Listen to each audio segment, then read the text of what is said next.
So I made this presentation a little while ago and I just discovered it and I needed to just get it processed and recorded and move on with my life. So that being said, I think that the content of this is going to be, the title's The Tremendous Value of a High Quality Woman and Why They Are Invisible. And I think this is of tremendous value to young women and the men that will marry them. So here we go. I want to start by addressing a claim that I sometimes hear that I am a misogynist. And the one of the reasons for this claim is because I regularly disparage what worldly men and women see as the value of women. And this is very interesting and relevant to this presentation because, as far as I can see, I actually value women more than any person I've ever met that is a mortal being. So Jesus has me beat, but other than Jesus, I value women more than anyone I've ever met. And so it's perplexing. It's not, I mean, I understand why people say it, but it's unfortunate because the difference isn't how much I value women, it's what I value in women. Because my view is closer to the Lord's view on this than the world's view is. Now, where you fall in that dichotomy is up to you, but I'm just saying, as far as the world goes, I find what they say to be good about women, I see it as neutral at best, but more typically worse than worthless. That's how little I value what the world values in women. But the things that I find valuable in women seem to me to be far superior to anything known to humankind. So that's interesting.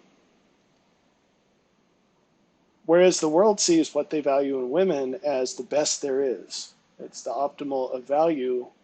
Like I said, I see that and I comprehend it and I find it less than worthless.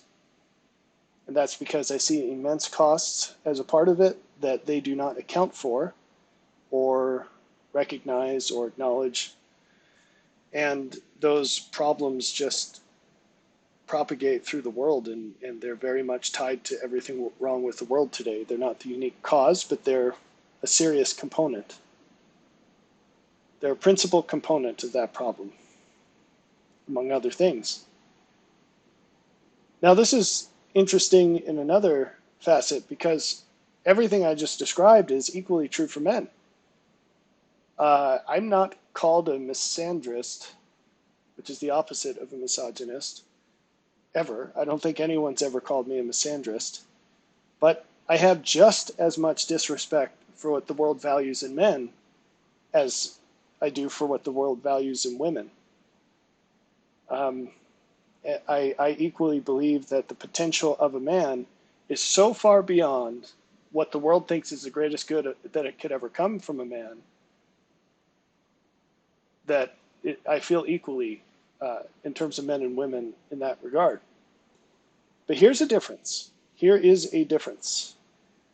When it comes to how the world sees what is good according to the eyes of heaven in men and women, this is where the difference splits along the gender line.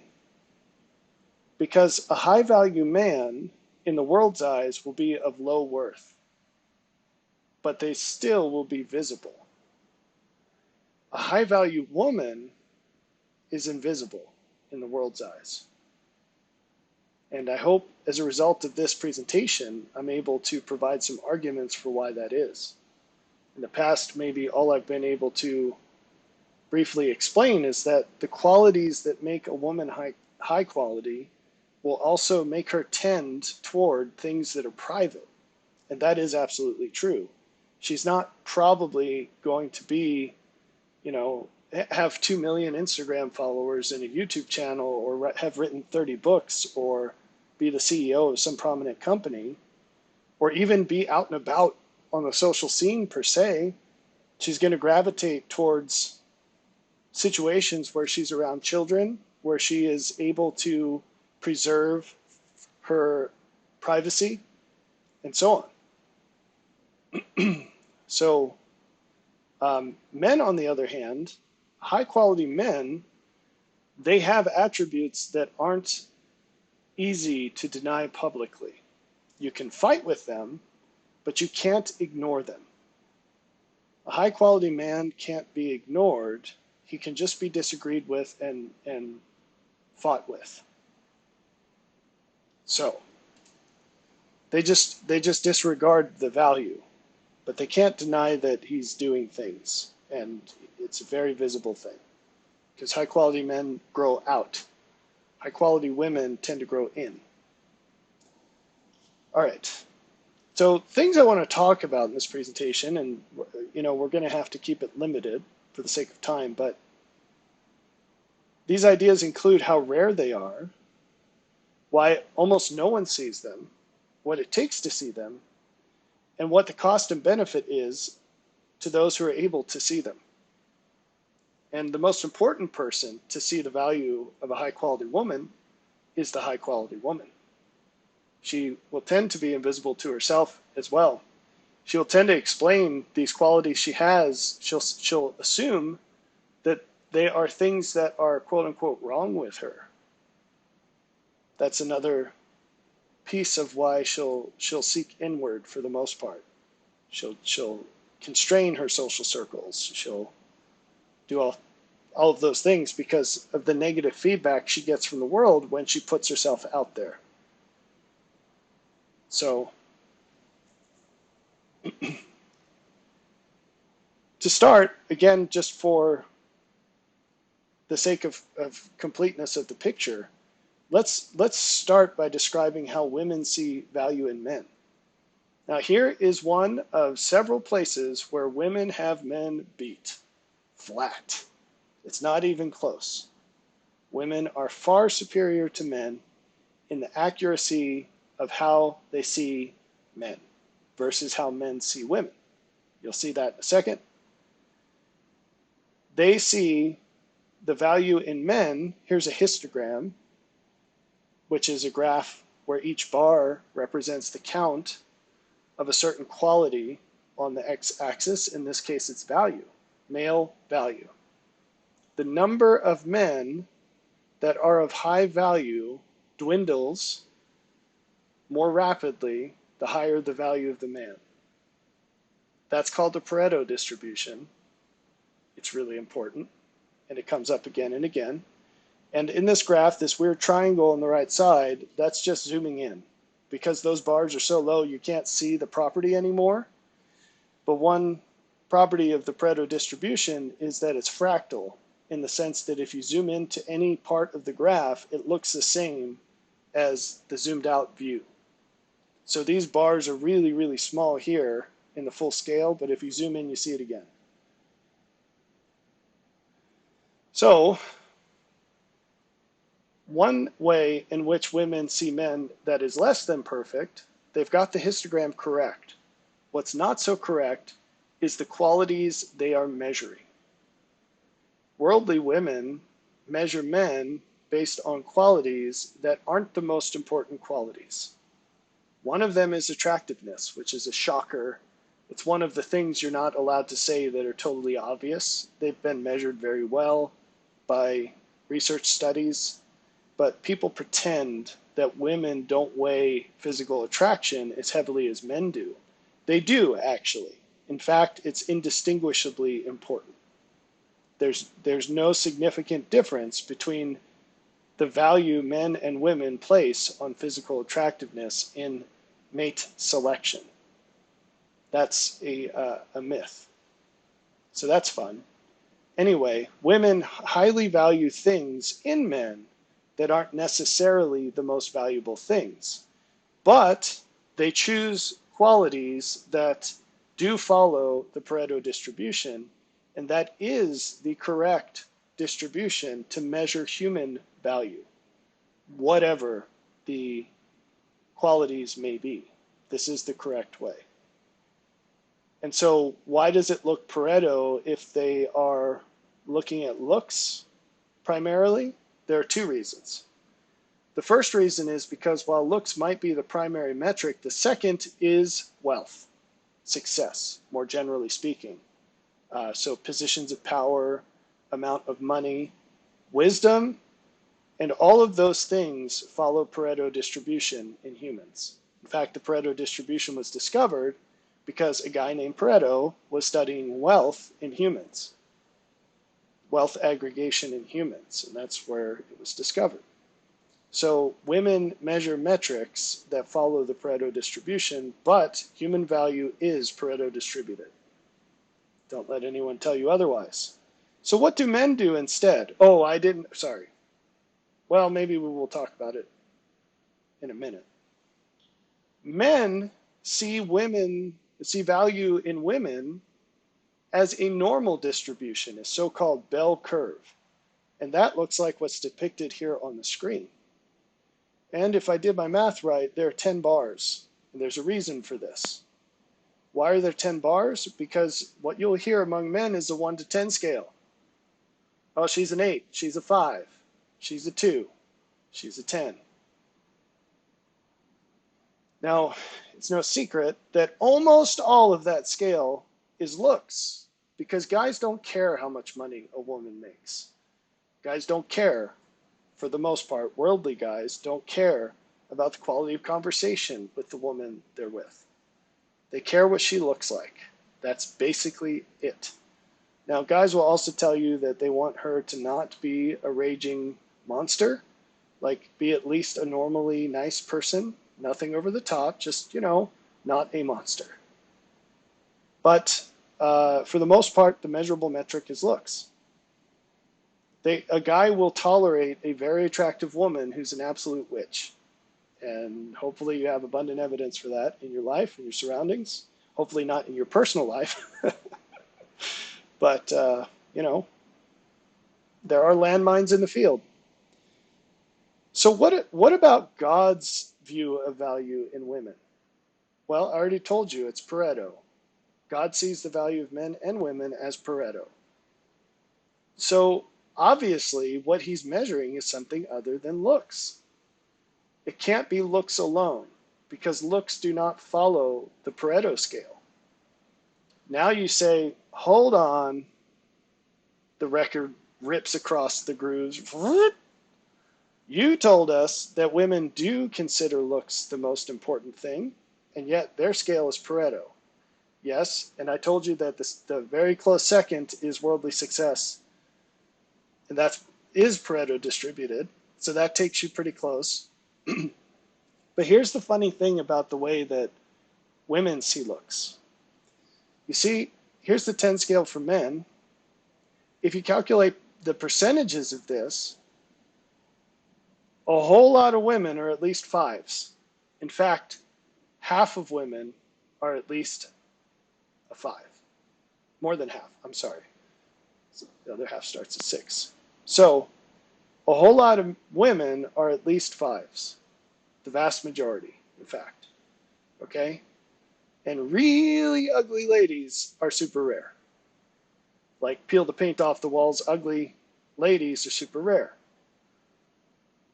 Is it true for men? In the views of women? No, it isn't. Polls have shown, we have this abundance of data because of dating websites. Average women, on average, women find average men completely unattractive, like they would never, ever date them.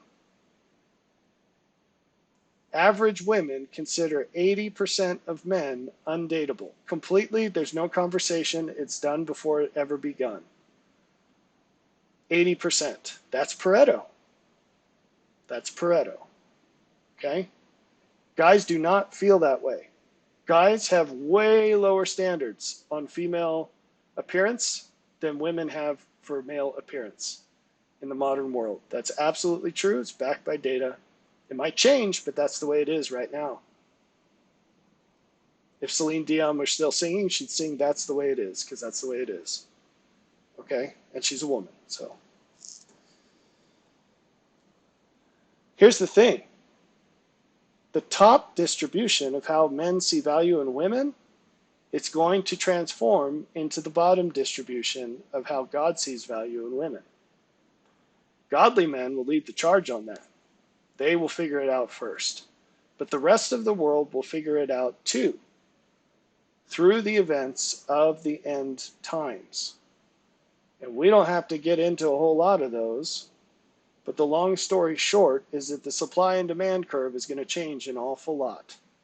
An awful lot. And most of the illusions that make this distribution possible for most men to believe will go away.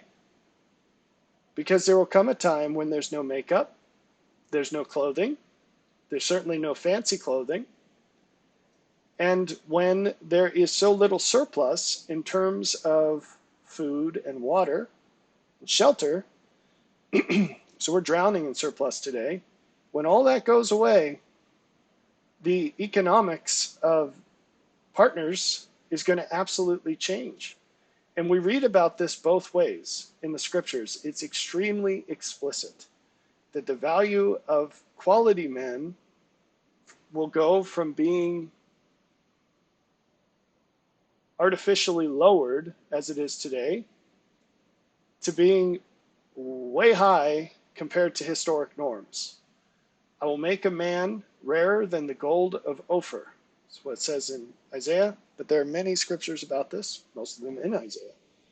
A lot of men are going to die, and the value of those who remain is going to be revealed to be what it is. And because it's Pareto, it will be very low for the most part. Meanwhile, the opposite thing happens with women, where, well, it's not cleanly the opposite. A different transformation happens with women, where not only are most revealed to be of very low value, because their cost goes way up, and the abundance of them goes way up, there's going to be a huge differential in the number of men, which will be much lower than today, and the number of women, which will be closer to the same of what it is today. That ratio is going to shift dramatically. And so a lot more supply and a lot less demand. Meanwhile, the value of a high value woman will become much, much more apparent. It's invisible right now, but it will be extremely apparent then. Well, invisible to every person that sees things in a worldly way. Even worldly people in that day will see the value of high quality women, just like worldly people will see the value of high quality men. This is spoken of all over the place in end times scriptures in the form of the righteousness of God will be established. The value of godliness will be made apparent. God will be glorified. That's another phrase that you'll see. These are really important themes way beyond the issue of spouse selection. That's just a drop in the bucket. The point is the whole world will come to see much more value in who and how God is, as well as seeing who and how he is. Those are two different things. The content and the value, they both change in the end times. That's the purpose of the end times, is to reveal these things, to teach us.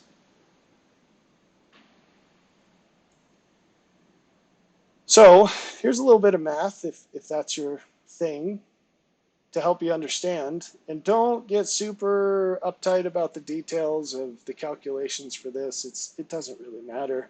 It's just think about it in terms of broader, zoomed out context, just more general terms. The whole point of the content on this slide is to show you that, I'll show it to you visually first so you don't have an aneurysm. A high quality woman on a normal curve is up here. And you say, well, the bar is really low. Yes, not the bar is in the standard, it's in the count. The number of women who are like this is really low, yes. What about on the Pareto curve? You say, well, yeah, well, the bar is really low. It's way lower. The count is way lower. How much lower? Maybe less than 1%, somewhere around 1% of the population is a 10 on the 10 scale if we're applying a normal curve. In a Pareto curve, it's like less than 0.01%. It's 100 times rarer to get a 10 on a Pareto 10 scale than a normal 10 scale. And in fact, that's even far too generous, because what you can actually make a 10 scale that sums up to 100% of people, right? And on the Pareto, the math for it is a little tricky. And to do this in a lazy way, which I did, you just ignore everything that comes after it on the Pareto scale, and that gives you something like 0.01%, something like.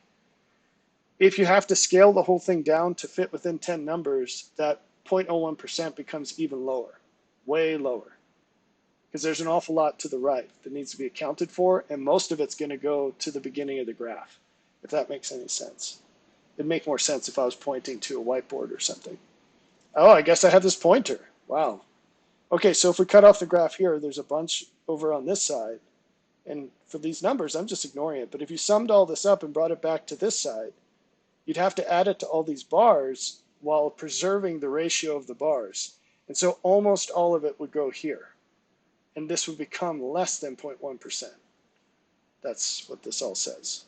What about, okay, tens, right? But are those even real? It's like unicorns or one of these elements that can only exist in a lab because the second you make it, it changes and it's no longer the thing.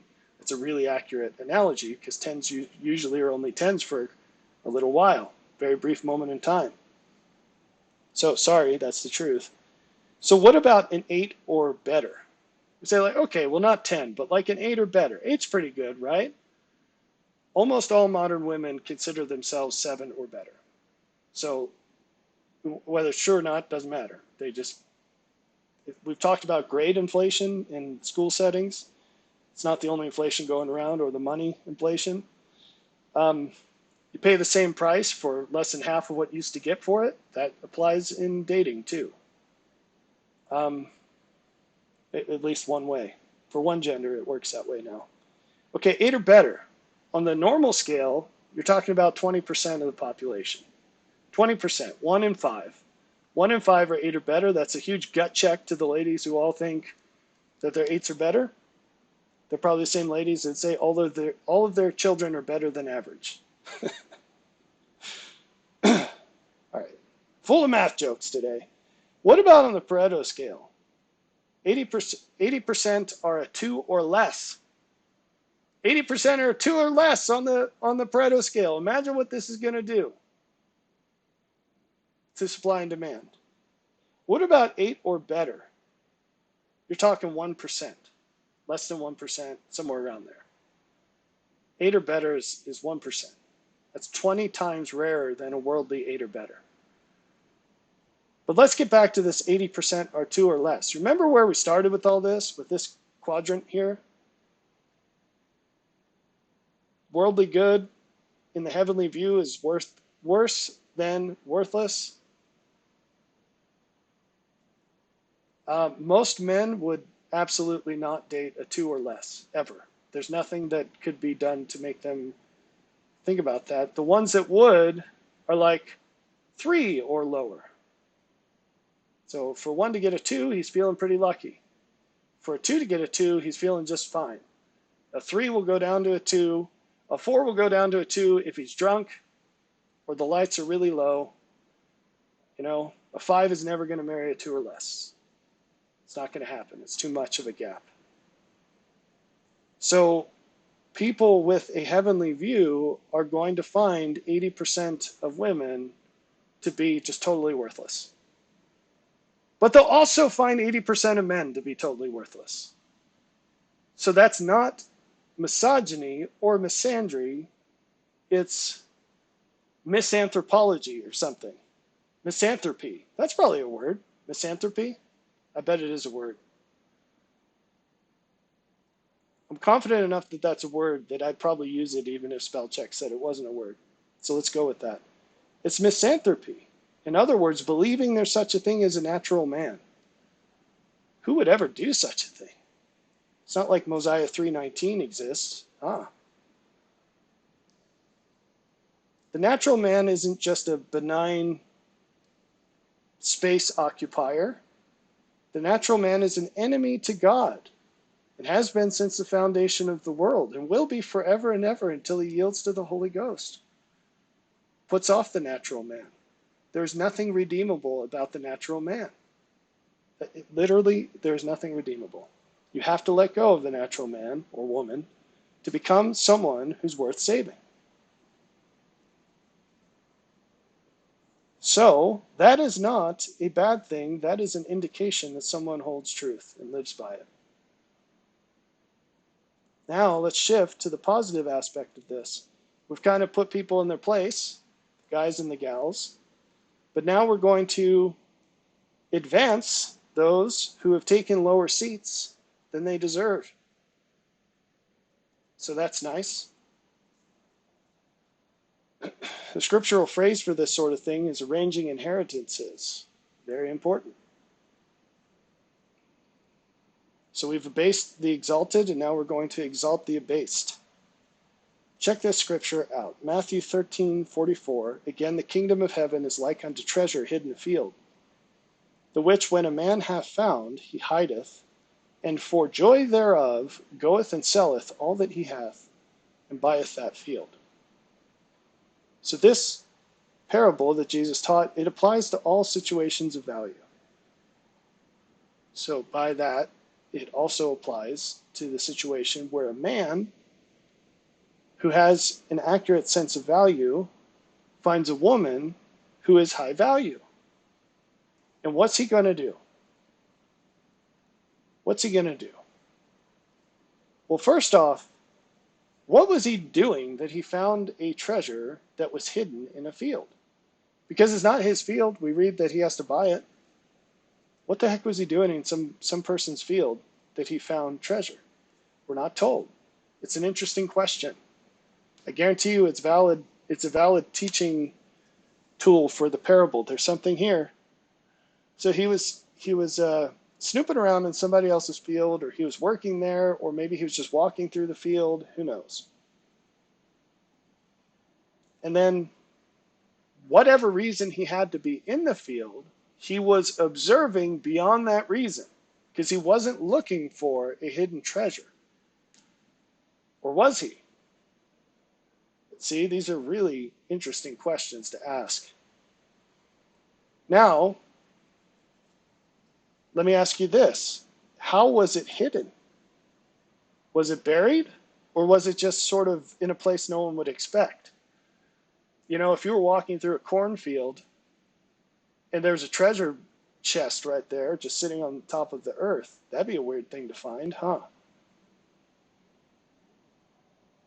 We used to run through the cornfields where I grew up and try to, not that there were cornfields where, but anyway, there were occasions where we were around cornfields and we'd look for snakes. Because you'd expect to find a snake in a cornfield, but they eat the rodents that eat the corn. But you wouldn't expect to find a treasure in a field, would you?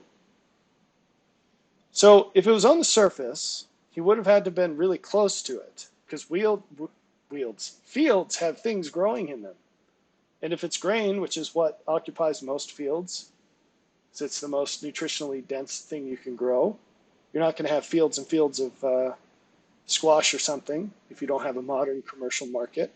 So grain is tall. You'd only see the treasure if you were right up on it. So how would a high quality man live his life in a way where he could brush shoulders with high quality women? Because you, like I said, they grow in. You have to get really close to meet them. So how would you find someone who's orienting their life towards family if they don't have a family yet of their own? Or orienting their lives toward making their environment more beautiful if they don't have a house yet? Or who finds very little value in the things of the world, like the idea of being a barista, making almost no money, and acquiring no skills that are valuable for life, doesn't seem as valuable to them as getting married and beginning to produce massive amounts of value in terms of being a wife and a mother, having a house, all that good stuff. Those are incomparable. So she sees that as just burning fuel for no benefit. She's not even going to bother for the most part. She's going to say, what can I do to be all in on this finding game? Which is its own challenge. Now, what if the treasure was not just sitting on the surface? What if it was buried? So then you ask the question, why the heck would this guy be digging up random spots of ground in a field he doesn't own? That's a real question. And how many holes did he have to dig coming up empty? And how many times was he chased off by the farmer, the person who owns a field? Like, what the heck are you doing digging holes in my field? Right? These are questions that we don't have the answer to in the parable itself. Now, here's another question. Why did he hide the treasure again? Because wasn't it already hidden? And so if he had to dig it up, it makes sense. He wants to put it back in the same hole. If it was sitting on the surface, hiding it again is not putting it back on the surface. That's not, I guess it's kind of hiding it again. If the nature of its being hidden was just being among tall grain, he'd put it back in the tall grain. So maybe that suggests it was buried. Maybe that suggests it was buried, and that makes this all the more far-fetched that he was digging a hole somewhere. Because you're not going to dig random holes in random fields. Maybe you have a job where you're being paid to dig a hole, but it's for something else. You're planting trees or something, I don't know. Planting crops, you're transplanting crops, who knows. Maybe you're pulling crops out of the ground and you find a treasure chest under the clump of grain because they have extensive root systems that are pretty dense. All right, so now here's a question. What made the price of the field not just worthwhile, but profitable to him? Because it changed him from, he would never have bought the field before he found the treasure. And after he finds the treasure, it says, for joy thereof, or for all the value he found in the field, he was happy to go and sell everything he had and buy that field. One of the many differences between worldly men and godly men in how they choose their wife is that a worldly man is going to be looking at looks primarily, and primarily looks right now, not sort of averaging this out over a lifetime and being realistic about it. And so the price that a worldly man is willing to pay for a wife is, as long as I get out from this more than I'm putting in, I will be happy. That doesn't work. That doesn't work. It can't last very long. And if the price the man paid and the price that he was expecting to receive in return are not rooted in the truth, it will have to decay over time. But a godly man buys the treasure, in this case, marries the wife, knowing two things, at least two things. One, that he is not making a partial payment. Any man who marries a woman thinking that that is a partial agreement in any way, that it is anything other than unconditional, and that it will cost him everything, doesn't know what he's doing, and it's going to go sour. I'm not saying it's going to fail, but there's a lot of hurt coming his way and probably his wife's way too. Because that wife is going to get snookered into thinking that, knowing all of her flaws and all of her unachieved potential, that this man values her much, much more than all that. And of course, as he finds out the truth, he's going to withdraw, he's going to regret, he's going to be upset, unhappy, and he's going to feel cheated. It's his fault. He should have known what he was getting into, but he picked the wrong things for the wrong reasons. But this guy finds the treasure in the field, and he up front says, oh, it's going to cost me everything I have, and he's happy to do it. Now, I said that this parable is not about spouses. It's not about spouse selection. It's certainly not just about spouse selection one way. If any person finds anything of value, they ought to know what it actually costs. And I'm going to tell you a cheat code for life. The most valuable things always cost everything. That is the definition of value, is what something is worth. And when it comes to things from God, which are the most valuable things, Everything he has is greater than everything we have. And the price he has set on receiving everything he has is everything we have. So when you're in a situation, the less it asks from you, the more confident you can be that you either are completely wrong about the price or it's actually not worth that much. You get that? So if you're walking into a marriage thinking it's going to cost you less than everything, you're a fool. And if it wouldn't be worth everything, you would be a fool to get married.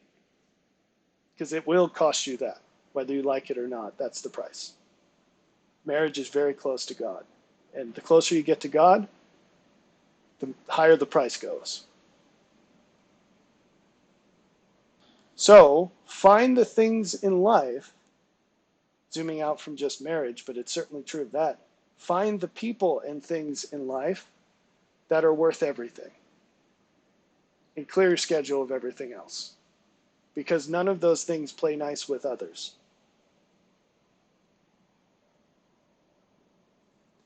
Speaking of which, let's talk about the pearl of great price.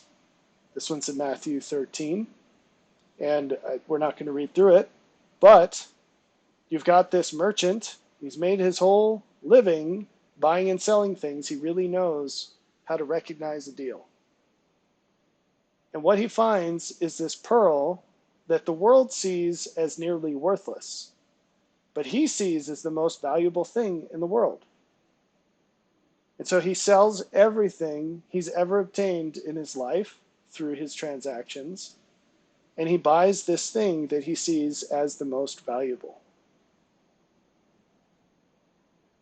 And that makes sense how he recognized the value more accurately than other people. He was constantly trying to do exactly this, to find the most valuable thing and to sell everything he had to buy it, and then to sell that valuable thing to the people who saw the value.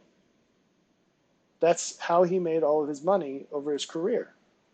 And then when he found something that was worth everything, he sold everything to get it. This is not some random schmo. This is an extraordinarily experienced valuator. He is an appraiser of value, and his appraisals are more correct than all the people that have spent less time doing this. And what I wrote here is a person with the most experience finding and living what has the greatest value will best know the value of valuable things. And so if you're a high quality young woman, who are you looking for? Are you looking for, let's say you're 19 years old, are you looking for a 19-year-old man? No, you're not. A 19-year-old man will not have the most experience finding and living what has greatest value. Is it a question of age? No, it's not. It's a question of wisdom and experience, but you can accumulate that at a young age. Thomas Edison started a successful newspaper at the age of 13. He was making buku bucks, riding a train by himself, operating a newspaper on the side. Somehow his mom agreed to that. So Thomas Edison at 18 had a lot more experience than most men have today at 40. Doesn't mean he was a good person. I'm just giving you a very specific random example. But don't think that those people will necessarily be the people around you with no effort on your part. Just your natural environment of, well, I'm going to go down to the corner store and find me a husband. Okay, well, what on earth makes you think that that's where he's going to be? Oh, my circle of friends that I just came up through high school with, that's who, or the people that go to my local church. What makes you believe that that's what a person like this is going to be doing? The pearl was at the market. This one wasn't hiding in a field. That's sort of its own set of questions. But this one was for sale. So how do you mark yourself as for sale? Boy, people are going to have a field day with some of the language I'm using. Oh well. Hopefully they have a treasure hidden in a field day. All right. This situation of a high quality woman, This is a tremendously great example of this principle of something that's better than anything else for those who are prepared and worse than anything else for those who are not. I have a friend who tells the story of a canyon by where he lives, and he says I've never been there. He says it's the most beautiful place if you know what you're doing and you have a guide and the weather's good. But if you don't check the weather, or you're out of shape, or you make a mistake, or you go by yourself and you don't know where you're going, it's extremely likely that you'll be seriously hurt or die. And so even though it's the most beautiful thing he's ever seen, place he's ever seen, he would not recommend that anyone go if they can't fulfill what's required to extract the benefit without encountering an even greater cost. So this applies both ways. It looks like I did this slide based on a high quality man, which is what a high quality woman has to find. But we could do it the other way too. There are countless examples of women who are higher quality than the men that they married. Whether they're high quality or not is a different story, but there's a huge differential in that direction. They're absolutely miserable. They're absolutely miserable. And what's worse, to me, the worst thing about it is they don't even feel like they can talk to anybody about how miserable they are. One, because they're in denial, but two, there are sort of social stigma reasons for that. Anyway, let's flip this around though, and you might say like, oh, well, how great would it be to find a high quality man? And be careful about that, because that's one of these better than anything else for those prepared, but worse for those who are not. You have no idea what that's like. All these people who just absolutely say they absolutely desire to meet the Lord. There are indications from your normal life that clearly show whether that would be a good thing or not for you. One day I'll share those with you. For now, I'll just refer you to a chapter I wrote. The chapter is called Terrible or Glorious, and it's a book called Seek Ye This Jesus. It's a very important chapter. And to cut a long story short, it probably wouldn't go how you imagine. If it hasn't happened yet, there's probably a reason, and it's probably for your benefit. So, imagine being an average woman yoked with a man who has tremendous awareness, we'll say. We'll just cut it down to that single quality, awareness. When he looks at you, 100% of the time, first off, he knows female potential. We talked about that a little earlier in the presentation. He knows a little bit more about what women are capable of than most people do, if not all people, depending on where he stands on that hierarchy of awareness. And he will expect that of you, to the extent that you don't have some kind of limiting barrier to that. That's not your fault. I don't know any women who really like the idea of having massive expectations placed upon them. Maybe I haven't met one yet. I don't know. He will also know true value. That applies across the board, because awareness can't be applied selectively. He's going to know his own value right now. He's going to know how close he is to his potential in terms of what he can choose, his actions. He's going to know your value right now and how close or far you are from your potential.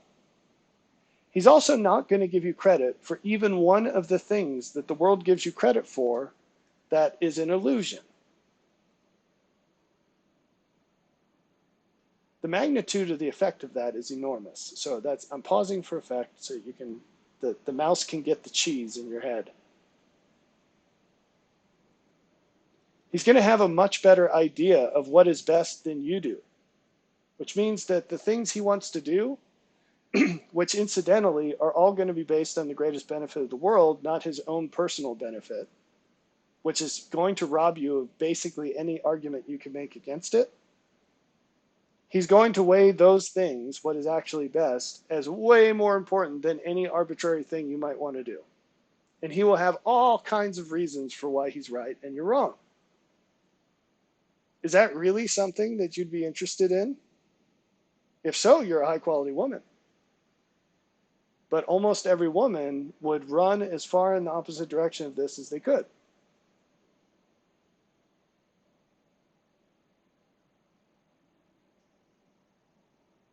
And then, besides knowing what is best, he's also going to know what it's worth, which means he's going to be more than willing to dump in massive sacrifices into things that the rest of the world would never even think twice about. Just like, nope, not doing that, no way. And he says, oh, the price is everything? Well, let's go. It's worth it. This is a pearl of great price. Let's sell everything we have and go for it. And you will not be able to manipulate him in any way. He will be immune from all of those tactics because not only will it not work on him, he will shove his finger right into that pile of garbage and make a crystal clear argument that points out how wicked you are being in trying to sway him that way. He will do a judo maneuver that reroutes all manipulation tactics to make the person employing them feel absolutely terrible about themselves. Not as his own form of manipulation, but as a form of revealing the truth. This is a short sampling. It's even worse than this. You can't understand how bad it is unless you have to live with this. Now I'm employing language that goes in the ways of the world, because these are exactly what a high quality woman would seek. And they try to maximize these things. And we could play the same game the other way around. I don't think I did that in this slideshow. But we could go through all the attributes of a high quality woman and point out how worldly men will find these things worthless. Absolutely worthless. In this case, these values of a high quality man will be seen as immense negatives in the eyes of a worldly woman and worldly men. But the qualities of a high quality woman will be seen in the eyes of worldly men as without value. Now just imagine that. Let's walk through that for a minute. Like, let's take just a really simple one. A woman who says, you know what, a young woman who's coming up out of high school, and she says, you know what, I don't want to go to college. The desire of my heart is to get married and start having children. You know, she's going to be absolutely ridiculed for that. But worldly men are not going to see that as a positive thing. They're going to see that as something they have to deal with rather than something that she gets credit for. A godly man will say, thank goodness someone gets it. Right? That's a huge mark in the pro column. And there are many other things here. So what's one that's invisible? Here's one. I'm going to tell you a true story. There's a lady I know. And I don't want to say too much because we'll keep this anonymous, but I've been in her house and I know her husband. Her husband's a cool guy, so go to visit her husband. The second I walk in the house, I get blasted by this overwhelming, I don't know a word to describe it, okay? It's positive, and it reminds me of heaven. And I know of what I speak. And all of a sudden, I feel like, not apprehension. Boy, I have a loss of words here. I feel like I'm frozen almost because something is very, very, very different. And I start praying. I say, Lord, what is going on here? Like, I'm just here for whatever. And here I get blasted by this spiritual wave here. And he said, look around. And I look. And he says, you see this? You see this? It was like Terminator vision with the little scanner thing. And not quite, don't take that too far, but he's teaching me about, you see where this is? You see how this is decorated? And I'm like, yep, I don't understand the mechanism of this, but this house is a beautiful place and it saturates this place and I sense it and it's different and it's beautiful and I want to stay here. And then the guy comes, and I realize 100% he is absolutely clueless to all of this. He cannot see it whatsoever. And not to, yeah, I'm not ragging on him. I'm just saying, like, would you make fun of a blind person? No. It's not his fault. He just doesn't see it. Of course, I didn't bring it up. This is all just discernment. And turns out that this lady, I know, again, discernment, she sees herself as completely worthless. And I'm not her husband. I'm not even her friend. And, she doesn't like me very much to boot, if that wasn't enough. But the Spirit is screaming at me the value of this place and how this is a gift that she has of godliness. And it's off the charts. It's beautiful. Off the charts. And there's nothing I can do to teach her this. There's nothing I could say that she would be willing to believe. It would not go well. Okay? But this is the difference it makes. And that's completely invisible to most people. And the ones who notice anything, it's just like, oh, wow, she does a really good job with her house. And that's going to be it. It's almost like, a kid folds up a paper airplane. And you're like, hey, good job. You made a paper airplane. What did he do? Right? Whereas if the kid builds an F-16 and you still see it as just a paper airplane, that's a big difference, right? And someone who knows what that is and can tell the difference, you can jump in the cockpit and say, let's take this thing for a spin. Let's do this. Fire it up. And you start hearing Kenny Loggins in the background, right? The bass line. Do-do-do-do. So that's the difference all of this makes. It's enormous. And this is what I hope, one thing that everyone takes away from hearing me blabber about all this stuff, which I happen to think is immensely valuable. These are deep secrets. Be who you are. Be who you are. And if you're not that great, that's the best way to become a better person, turns out. But if you are great, and maybe you don't know that yet, it's the best way to learn that. And more importantly, it's the best way to share that with other people. Be who you are. Let your light shine. Let your light shine. It's very important.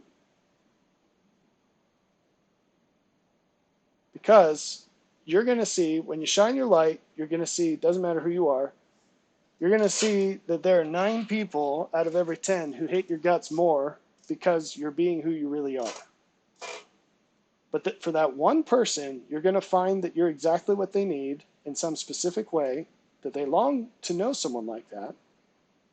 And the joy that you share with them through who you are, it's going to be so much greater than whatever you have to deal with because of the 9. That's the way it works. And you'll never find that one person unless you shine your light. You got to put the pearl in the marketplace. I don't know how the guy found the treasure, but you got to put yourself out there in appropriate ways, in space, appropriate ways, not in inappropriate ways, in appropriate ways, and raise your flag so that people see these things and they recognize the worth. And you also have to do what you can to help other people see the value that they have. This is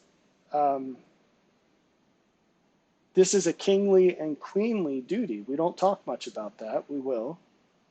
But one of the main duties of a king and a queen is to help people see things as they really are. And maybe one of the most important pieces of that is to see themselves how they really are. Because you have a different perspective where you can see more. And one story time application of this is the end of the Lord of the Rings. I don't remember if this happens in the book, but in the movies, Aragorn is crowned. That's a very important spiritual image. And he's walking through a procession of his people, and then he gets to the hobbits, and they bow to him. And it's interesting because no one else bowed to him. He passes people who are his subjects, these hobbits are not in his kingdom. Furthermore, unlike everybody else there, they were his close friends, and they knew him before he was ever a king. And they've been through some serious experiences together. And their natural inclination is to bow to this glorious king. It doesn't matter that they were a part of him receiving this glory. He would not have it without them, not just a part, a critical part. And they immediately bow, and he says, my friends, you will bow to no one. And then he bows to them. And then everyone else does too. And one of the duties of a king or a queen is to help people see the value that they have. And it's an absolutely divine role. So when you help other people see their value, they will make different decisions, and they'll have courage to be who they are. And that's really important. So, again, this is just one side of the coin. We could have gone with the other, although that one would have been tricky for scriptures. But picking a high quality spouse, that is something that again, most people, it'd be a terrible idea for most people. It's the last thing they should do, because they can't hold on to that. For them, it'd be like holding on to a bronco that's bucking, and all they're going to get is whiplash. And the longer they hold on to, they're just going to get flung off anyway. They'll just be more wounded by the time they end up on the ground than if they had let go sooner. And yet, there's a whole list of ladies that really, really, really wanted to marry a high-quality man, and then when they did, they were quite happy about it. This is a partial list, and you're probably going to object to at least two of them on here. But we could talk about that at another time, why those are valid inclusions. But there's Bathsheba. That's one of the ones you might have a problem with. It turns out she was very much all about that marriage. That was not an issue of David preying upon her in the full sense that people use it. There was Abigail, who was also a wife of David's. There's also another wife of David's, who's this young lady that married him when he was a super old man. And that one's really interesting because not only is he a guy who already has a whole ton of wives, he's super old. They marry him off just because he's so old. They're trying to find a young lady to warm him up a little bit. Literally, that's what it says. And for some reason, she thought that was a good idea. That really turns everything on its head that we understand about the value of marriage in the modern world, doesn't it? At least to high-quality people. And then there's a similar example of this young lady who marries Abraham when he's super old. And why would anybody do that? Why would that be a good idea for anybody to do? Why were these young ladies totally brainwashed? Totally possible. But I don't think that was the case, because we're talking about, at least with Abraham, do you think he would have signed up for that? I know a lot of people think David is not the guy to trust in these matters. But what about Abraham? And then you've got the Queen of Sheba with Solomon. And we go into another video. In another video, I go into in depth the rigmarole that she went through to evaluate and close in on Solomon. Very important lessons there. So it's a terrible thing for a low-quality person to marry a high-quality person. But if they have the right idea about value, it's the best thing they could do. And again, this is bidirectional. It's harder to show the other way, but it's still true. All right, I hope these things are useful. I hope that the young ladies out there who are high quality or could remain high quality, I hope that you continue to have a clearer understanding of the challenges that await you, that are already upon you. They're not future, they are present. And for the young men out there, or not so young men, to understand some of the challenges that you face and to be realistic about them, because things aren't as they seem. And the sooner you can wrap your head around things as they really are, the more prepared you'll be for the future.